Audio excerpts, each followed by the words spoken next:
Black Myth Wukong is a huge game with a lot of things to master, like how to play it exactly, skill tree progression, combat strategy, and more. I have completed my first playthrough and know that right off the bat that there are so much to learn about this game. All of this can be overwhelming at first, so in this video, I'll be covering 16 essential tips that I wish I had known sooner, and also these are the things that you need to know to help you have the perfect start possible and avoid wasting time like I did. The first tip on the list is that Black Myth Wukong is a Souls-like game. Even though that some might say otherwise, including the developers, this is a crucial point to remember, which is why this is first on the list. If you're curious about why I consider it a Souls-like game, check out my detailed review, link in the card or in the description. Understanding this will help explain why the game is tough with precise timing demands, especially in the later chapters. Play it as you would as a Souls-like, focusing on timing and strategy, not just blind attacks. Many rush in and got frustrated, but don't let that be you. Combat mastery is key, and I will dive deeper into that in future guides. Since 80% of your experience in Black Myth Wukong consists of combat, I will be starting with my combat related tips first, and the second tip is mastering the combat loop. In combat, the Destined One can perform light and heavy attacks. As you deal attacks, you will notice that your focus gauge is accumulating charges. Once it reaches its limit, you can then perform heavy attack finishers, which is your bread and butter when dealing the most damage possible. The more focus charge you accumulate, the stronger the heavy attack that you can unleash. You can determine the number of charges by observing the number of circles beside the gauge, and the maximum charges that you can stack up is 4 charges. Just take it this way. Use light attacks, max out the focus gauge to whatever max charge you have currently, unleash a devastating heavy attack, and then repeat. There are a handful of ways for you to quickly accumulate focus gauge, and the first one on the list is the mentioned light attack combos, and the second one is perfect dodges and charging. Yes, indeed, you can manually charge your focus gauge. It is also clear that you are being rewarded when doing perfect dodges, so try your best to time your dodge rolls so you can gain focus charges quickly. Also, the staff spin is not only a maneuver that you can use for deflecting projectiles, but you can also use it to deal continuous damage and to quickly accumulate focus charge. Moving on to the third tip, and it is what stance you should be prioritizing. You do have 3 stances in the game, and each of them has its own upgrade tree, and as the beginner, you can't max them all right away. My suggestion to you is to prioritize Smash Stance more than anything, as this stance offers a lot of beginner-friendly upgrades, and its upgrade tree will make your light attacks stronger and also provide you with different and fun and effective combo paths that you can do in combat. This stance will also allow you to charge your focus gauge while mobile, and the other 2 stances cannot do this. I completed my first playthrough by just focusing on Smash Stance alone, so this is an effective strategy. I highly suggest that you take the time to read every upgrade that I will be suggesting in here in your own time, as this video will take ages if we tackle every suggested upgrade. What is important to me is I lead you in the right direction, especially when dealing with upgrade paths. Now for the next stance, I am not going to dive deeply into how each stance works, but basically Pillar Stance allows you to dodge ground attacks while balancing with your staff, and it can provide you with good AoE attacks as well. While the Thrust Stance, on the other hand, allows the user to perform deadly thrust maneuvers like thrust counters and the like, perfect if you are dealing with single targets. Now it is important to note that I'm not saying that the Pillar and Thrust stances are bad, it's just that I see the Smash Stance as the most beginner-friendly stance currently. But if you want to experiment with other stances, please feel free to do so. The next tip covers what spells to choose. Success here isn't just about swinging your staff. It's about knowing when and how to use the right spells. Spells require mana points for you to cast, and as a beginner, spells are one of your major leverage in combat. An easy example of this is the Immobilize spell, where you can freeze enemies and deal damage to them in the process. This is a super beginner-friendly spell that will give you leverage, especially when adjusting in the game. As a beginner, I highly suggest focusing solely on this spell alone. Your total MP is limited when starting the game, so it is best to just save it all when using Immobilize. In this way, your battles will be focused and you will have a clear strategy on how to take down a target or give a simplistic approach when managing your resources. I'm not saying that the other spells are not good. In fact, the other ones are good as well, especially a Pluck of Many skill, which can summon a lot of duplicates that can overwhelm your targets. It's just that I find Immobilize easy to manage, especially for starters, and if you follow this guide, you you will only prioritize this spell upgrade tree so you can maximize its potency quickly. Just upgrade the other spells later on if you are interested in something else. The next tip is what transformation is the best to use as a beginner. The answer is it depends, as each of them can provide you with different advantages in combat, but as you mentioned, you can't really upgrade them all, as your early upgrade points are best to use in increasing your character's basic stats. So don't upgrade this transformation yet. I will be suggesting sticking to Red Tides because of its easy to use attack combos and good offensive heavy attacks, and this will be your first transformation in the game. Until you get the Ashen Slumber transformation, it is highly advisable to get this one, as not only this transformation can deal great damage to targets, but you will be using this transformation a lot later on in farming sessions if you decide to do so. Spirit is another leverage in combat, and it takes focus points to cast. You will be getting a lot of spirits as you progress in the game, and there will be a lot of options. As a beginner, I suggest using the Wandering White Spirit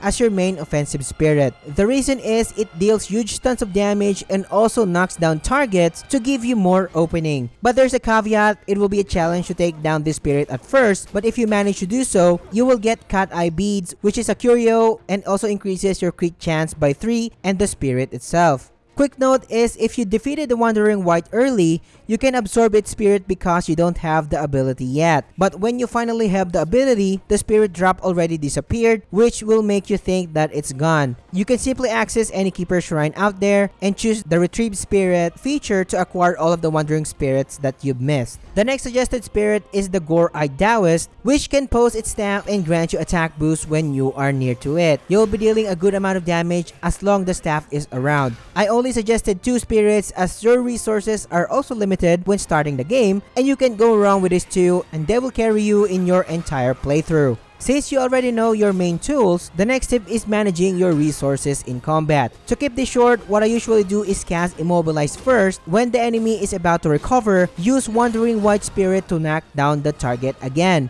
This will give you an opening as well to deal with light attacks. Since you have used Spirit and Spell at the start of the battle, it will not only give you leverage in boss fights at the start of battle, but also make them cool down so you can do this combination again when it's ready. While for transformation, you can also use it right away as it can undergo cooldown as well. The next tip is, what are you going to be prioritizing when it comes to skill upgrades? And as I mentioned, your sparks will be limited from early to mid game. I will concisely show you which upgrades you need to take for each tree for the sake of the video. I highly suggest reading and checking every upgrade in your own time. Again, what is important to me is you know which path you will take. Let's go over survival tree first, and I highly suggest prioritizing additional health and mana first. Upgrading both modes will increase your overall survivability. Wrathful Escalation for more critical chance percentage, and then put points on Surging Momentum so you can have more attack stats. For Bane Endurance, it's suggested as well, as endgame bosses tend to deal elemental damage a lot. Lastly is Wrathful Might if you do have an extra points at endgame so you can crank up your critical damage later on. Then I suggest hopping into the stances tree, and I'll suggest focusing on unlocking Smash Stance upgrades first. Our goal is to unlock as many Smash Stance nodes as we can, since your focus charge upgrades depends on how many upgrades you unlock in the stances tree, while unlocking the first nodes of Pillar Stance and Thrust Stance in the process. In this way, you will have access to the stances and you can use their heavy attack finisher, but that's it and no more upgrades. Stances 3 is out of the way. The next priority is the martial arts stance. I cannot stress how important each upgrade that this tree has to offer, thus you will be getting all of them when you can. Not only these upgrades will make you stronger because all of your combat maneuvers will be enhanced. Now the next one is jumping into the stamina tree. Take Endurance, Simian Agility, Everlasting Vigor, and Death Evasion. Next is Composure, and lastly, Vigilant Heart. If you have more points later on in the game, I highly suggest maxing the entire skill tree of stamina and you will benefit from it a lot. Remember that I asked you to concentrate on Immobilize first, so this goes for the Mysticism tree. All of the nodes that you can get under Immobilize is a must, so do it as soon as possible. While for Alteration, Strand, and Transformation, or your other skill tree in your repertoire, we will not be upgrading these for now. But as I mentioned, you are always welcome to experiment by trying out the other spells or stances that I did not mention in this guide, and I am simply sharing the build that I used to give you a clear direction on what to follow while progressing in the game.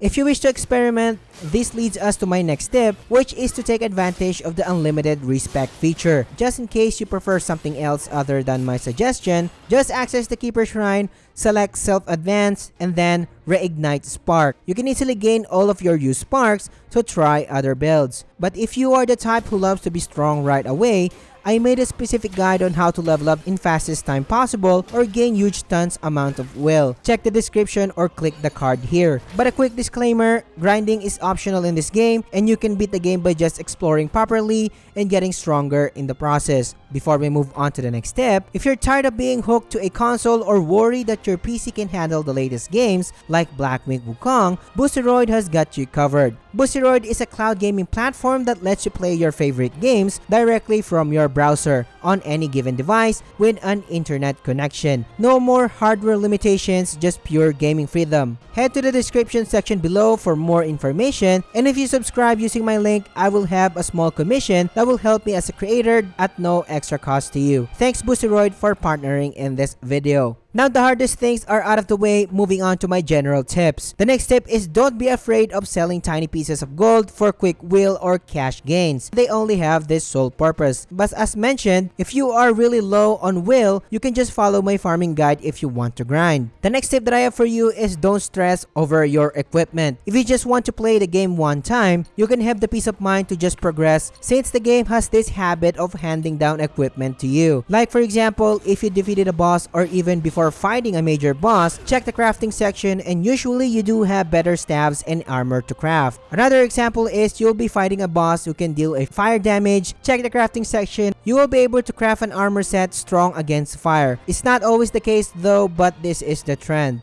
But if you are short of materials, chances are they will drop from enemies in the same chapter, or you can check the Keeper Shrines for items to buy. Make it a habit that every time you unlock a Keeper Shrine, check the shop for more available goodies. Oftentimes, what you're missing is available for purchase. Moving on to the next tip, and Black Myth Wukong is not only about fights. In fact, it will have wider areas for you to explore later on, and just like a Souls-like game, players will have a lot of secrets to find like hidden treasures, areas, NPC quests, and more. Also gather as much materials as you can when you are running around the landscape, as you can use these materials to craft medicines later on. So it is highly suggested to explore properly, as oftentimes the rewards that you get from NPC quests or hidden treasure chests provides valuable items. For example, be on the lookout for these special golden chests, as they provide special celestial pills that can increase your stats permanently. While a regular treasure chest provides materials and other currencies that you can use to progress your character, NPC Quest plays a huge role in unlocking more features in this game, and as mentioned, their quest lines often provides powerful upgrade materials or the equipment itself, so be on the lookout for that. Speaking of NPCs, the next tip is don't forget to upgrade your gourd with Shen Monkey. You will meet this guy in chapter 1, and note that the nearest Keeper Shrine from his location is the March of the White Mist Shrine.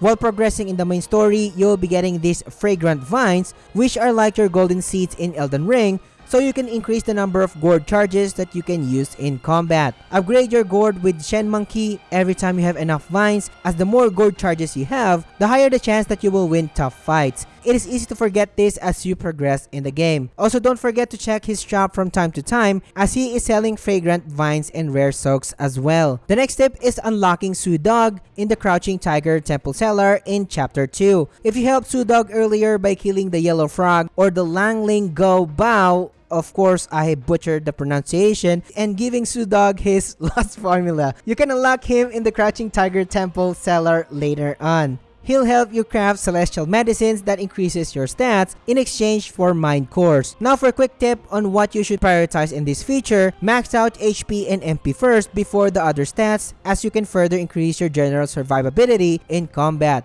Keep in mind that you can refund all of the mind cores that you have used, just in case you want to allocate them to other stats. Don't forget to check his shop as well if you want to buy mortal medicines and other useful items. Now the next step is taking advantage of your mortal medicines, as they can be game changers in combat. They cure status ailments, increase elemental resistance, and even boost defense, critical chance, and attack. If you will use it all wisely and stock them up, you will have significant leverage when taking down tough bosses. Now the next step is a very important one, and I want you to listen carefully on this. It is unlocking the blacksmith early on as soon as you reach chapter 3. Many people miss the blacksmith feature and already completed the game. Take note, we already completed the game without knowing it. I'm one of them, so I don't want this happening to you.